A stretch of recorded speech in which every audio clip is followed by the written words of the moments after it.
কোন সময় সহবাস করলে গর্ভধারণ সম্ভব, অর্থাৎ সহবাস কোন সময় করলে সন্তান ধারণ সহজ হয়ে থাকে।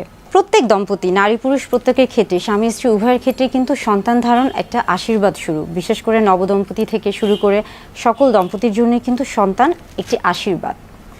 অর্থাৎ গর্ভধারণের ক্ষেত্রে বা সন্তান ধারণের ক্ষেত্রে প্রত্যেকটা বিষয় কিন্তু নির্ভর করছে নারী পুরুষ বা স্বামী স্ত্রীর স্বাস্থ্যগত দিকের উপর। স্বাস্থ্যগত দিক বলতে আমরা বুঝাচ্ছি শারীরিক এবং মানসিক যে অবস্থা সেটি। আমরা যখন চিন্তা করছি মানসিক অবস্থার দিকে, তখন অবশ্যই চিন্তা করব যে একজন নারী পুরুষ বা বিবাহিত দম্পতি যখন সন্তান গ্রহণ করতে চাচ্ছে, তখন তারা মানসিকভাবে তৈরি কিনা বা প্রস্তুত কিনা, এটা কিন্তু অত্যন্ত জরুরি বা গুরুত্বপূর্ণ বিষয়। অর্থাৎ তিনি আসলে সন্তান গ্রহণ করতে চাচ্ছেন কিনা তার উপর কিন্তু নির্ভর করছে তার মানসিক যে অবস্থা, এবং সেটার কিন্তু একটা প্রভাব তার শরীরে শারীরিক অবস্থা অর্থাৎ স্বাস্থ্যগত অবস্থার উপর কিন্তু একটা প্রভাব পড়ছে। অর্থাৎ অবশ্যই সন্তান গ্রহণের সময় বা সন্তান গ্রহণের আগে তাকে মানসিকভাবে প্রস্তুত হতে হবে। এবার আসি নারী পুরুষ স্বামী স্ত্রী উভয়ের ক্ষেত্রে বা দম্পতির ক্ষেত্রে শারীরিক যে বিষয়টি রয়েছে। দেখা যাচ্ছে যে আমরা কি জানি যে সহবাসের ক্ষেত্রে বা সন্তান ধারণের ক্ষেত্রে যখন একটি শুক্রাণু এবং একটি ডিম্বাণু যখন নিষিক্ত হচ্ছে বা মিলিত হচ্ছে, এবং সেখান থেকে কিন্তু জাইগোট তৈরি হচ্ছে বা সেখান থেকে একটা ছোট্ট ভ্রূণের তৈরি হচ্ছে, এবং পরবর্তীতে তা কিন্তু পরিপক্ক হচ্ছে একটি সন্তানের। অর্থাৎ সন্তান গ্রহণের জন্য বা সন্তান ধারণের জন্য অবশ্যই সেখানে শুক্রাণু এবং ডিম্বাণুর মিলন প্রয়োজন। শুক্রাণুর ক্ষেত্রে যদি আমরা আসি, বিশেষ করে পুরুষদের ক্ষেত্রে, সেক্ষেত্রে শুক্রাণু কিন্তু ডিম্বনালীতে 72 ঘন্টা পর্যন্ত স্থায়ী হয়। অর্থাৎ আমরা বলে থাকি যে 3 দিন পর্যন্ত শুক্রাণু জীবিত থাকে বা বেঁচে থাকে, এবং সেটা ডিম্বাণুর সাথে মিলিত হওয়ার একটা সম্ভাবনা রাখে। এখন আসি স্ত্রীদের ক্ষেত্রে দেখা যাচ্ছে যে ডিম্বাণুর ক্ষেত্রে কি হয়ে থাকে, জরায়ুর দুপাশে দুটি ওভারি বা ডিম্বাশয় থাকে, এবং সেখান থেকে দুই পাশে দুটি ফেলোপিয়ান টিউব বা ডিম্বনালী থাকে। যে ডিম্বাণুটি রয়েছে এটি প্রত্যেক মাসে ডিম্বাশয় থেকে ডিম্বনালীতে পৌঁছে, এবং সেখানে গিয়ে সে যখন শুক্রাণুর সাথে মিলিত হয়ে থাকে তখনই কিন্তু ভ্রূণ বা জাইগোটের তৈরি হয়ে থাকে। অর্থাৎ ডিম্বাণু যখন শুক্রাণুর সাথে মিলিত হচ্ছে তখনই কিন্তু সন্তান ধারণ সম্ভব হচ্ছে। এখন এই ডিম্বাণুটি কখন গিয়ে ডিম্বনালীতে পৌঁছবে বা শুক্রাণুটি কখন বুঝতে পারবে যে এই মুহূর্তে ডিম্বাণুটি আসছে, এই সময়গুলোকে আসলে জানতে হবে। বিশেষ করে দেখা যাচ্ছে যে ডিম্বাণুর ক্ষেত্রে একটি ডিম্বাণু ডিম্বনালীতে মাত্র 24 ঘন্টা অর্থাৎ একদিন স্থায়ী থাকে। অর্থাৎ সেই একদিনের মধ্যেই কিন্তু ডিম্বাণুর সাথে শুক্রাণুর মিলিত হতে হবে। অর্থাৎ সন্তান গ্রহণের জন্য এই একটি দিন বা এই 24 ঘন্টা কিন্তু অত্যন্ত গুরুত্বপূর্ণ শুক্রাণু এবং ডিম্বাণুর মিলনের জন্য। এখন আমরা আসি যে একজন স্ত্রীর শরীরে যদি আমরা খেয়াল করি যে মাসিকের ক্ষেত্রে, প্রত্যেক মাসে যে মাসিক হয়ে থাকে সেটা অত্যন্ত গুরুত্বপূর্ণ, বিশেষ করে সন্তান গ্রহণের ক্ষেত্রে। আমরা জানি স্বাভাবিক মাসিকের ক্ষেত্রে, অর্থাৎ যাদের মাসিক অন্তত 28 দিন পরপর হয়ে থাকে, সেক্ষেত্রে দেখা যাচ্ছে এটাকে আমরা স্বাভাবিক মাসিক ধরে থাকি, অথবা 28 থেকে 25 দিন পর্যন্ত অনেক সময় স্বাভাবিক মাসিক হিসেবে গণনা করা হয়ে থাকে। মাসিকের মূলত দেখা যায় যে 14তম দিনে ওভুলেশন হয়ে থাকে। অর্থাৎ এটাকে আমরা ফার্টাইল পিরিয়ড বা ফার্টাইল টাইম বা ফার্টাইল উইন্ডো বলে থাকি। অর্থাৎ এই সময় ডিম্বাণুটি ডিম্বনালীতে গিয়ে পৌঁছে। এই যে ওভুলেশনের কথা বলা হচ্ছে যে এই যে 14তম দিন, মূলত এই 14তম দিনই নিষিক্ত হওয়ার, শুক্রাণুর সাথে মিলিত হওয়ার বা নিষিক্ত হওয়ার যে সময়টি এটি। যাদের আসলে মাসিক স্বাভাবিকভাবেই দেখা যায় যে 28 থেকে 25 দিনের মধ্যে হয়ে থাকে, তাদের ক্ষেত্রে মূলত আমরা বলে থাকি যে তারা এলএমপি অর্থাৎ first day of last menstrual period, বিশেষ করে শেষ মাসিকের প্রথম যে দিন মাসিকটি শুরু হয়েছে সেদিন থেকে গণনা করে 14তম দিন পর্যন্ত যেতে হবে, এবং সেই 14তম দিনে গিয়ে কিন্তু তার ওভুলেশন হবে। এটা মূলত দেখা যায় যে টানা 6 মাসে যদি তার মাসিকটি স্বাভাবিক হয়ে থাকে বা রেগুলার সাইকেল হয়ে থাকে, সেই ক্ষেত্রে কিন্তু এই যে গণনাটি এটি কিন্তু কাজ করবে। অর্থাৎ এই 14তম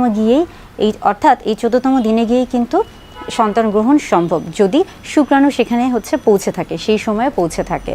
অনেক সময় আমরা বলে থাকি যে এই 14তম দিনের সাথে অনেক সময়, বিশেষ করে যাদের 28তম দিনে হয়ে থাকে বা 28 থেকে 25 দিনের মধ্যে হয়ে থাকে, সেই ক্ষেত্রে ওভুলেশনের সময়টা আমরা বলে থাকি যে 13, 14, 15 এই 3 দিন একটা ফার্টাইল পিরিয়ড বা সময়।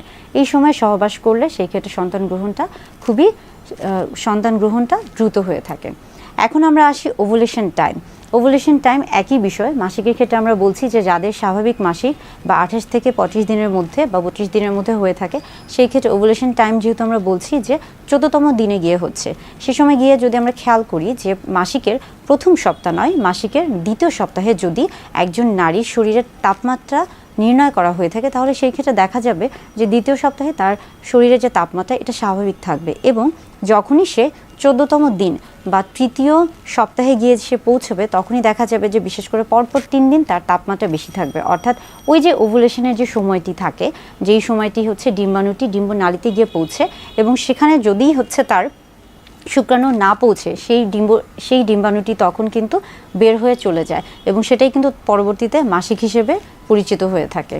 অর্থাৎ ওভুলেশনের যে সময়টা বা ওভুলেশনের যে তাপমাত্রা রয়েছে সেটা থেকেও কিন্তু আমরা বুঝতে পারি যে সন্তান ধারণ সম্ভব কিনা, বা এই সময় হচ্ছে সহবাস করলে সন্তান ধারণ সম্ভব হবে কিনা।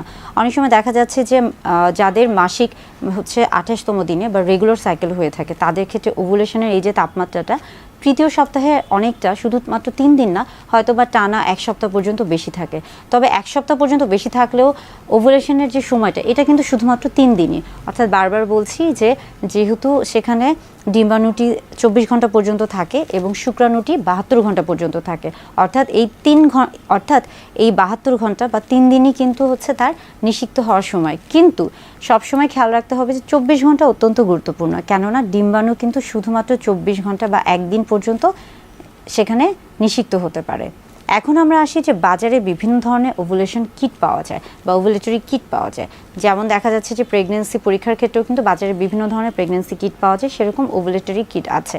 তবে এগুলো বাজারে যেহেতু এগুলোর হচ্ছে মূল্যটা কিছু বেশি, তাই এগুলো এতটা পরিচিত বা সহজলভ্য নয়।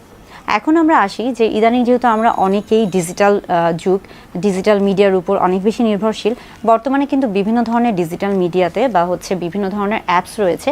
অর্থাৎ আপনি যদি হচ্ছে যে কোনো ডিভাইস বা ডিজিটাল মিডিয়াতে আপনার হচ্ছে LMP, first day of last menstrual পিরিয়ডের সেই তারিখটি যদি হচ্ছে মনে রাখার চেষ্টা করেন, সেক্ষেত্রে দেখা যাচ্ছে তারা কিন্তু অটোমেটিক নিজে থেকেই কিন্তু আপনার যে ওভুলেশনের সময়টা সেটাকে তারা হচ্ছে নির্ণয় করে।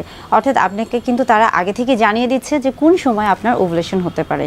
এই প্রত্যেকটা বিষয় কিন্তু সহবাসের ক্ষেত্রে সন্তান গ্রহণের ক্ষেত্রে অত্যন্ত গুরুত্বপূর্ণ বিষয় হচ্ছে স্রাব। আমরা হচ্ছে স্রাবের আকার আকৃতি বা হচ্ছে বর্ণ দেখে অনেক সময় বুঝতে পারি। বিশেষ করে দেখা যাচ্ছে যে যখন স্রাবটি অত্যন্ত পিচ্ছিল আকার হয়ে থাকে, গাঢ় হয়ে থাকে, ঘন হয়ে থাকে, তখন কিন্তু হচ্ছে ওভুলেশনের সময়। অর্থাৎ সেই সময়ও যদি হচ্ছে সহবাস করা হয়ে থাকে, সেই ক্ষেত্রেও কিন্তু খুব সহজে সন্তান ধারণ সম্ভব।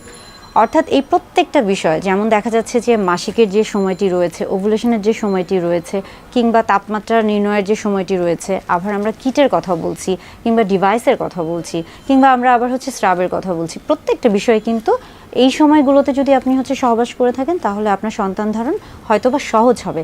তবে কোনোটাই কিন্তু আমরা বলতে পারবো না যে শতকরা হচ্ছে 100% হচ্ছে নিশ্চিত।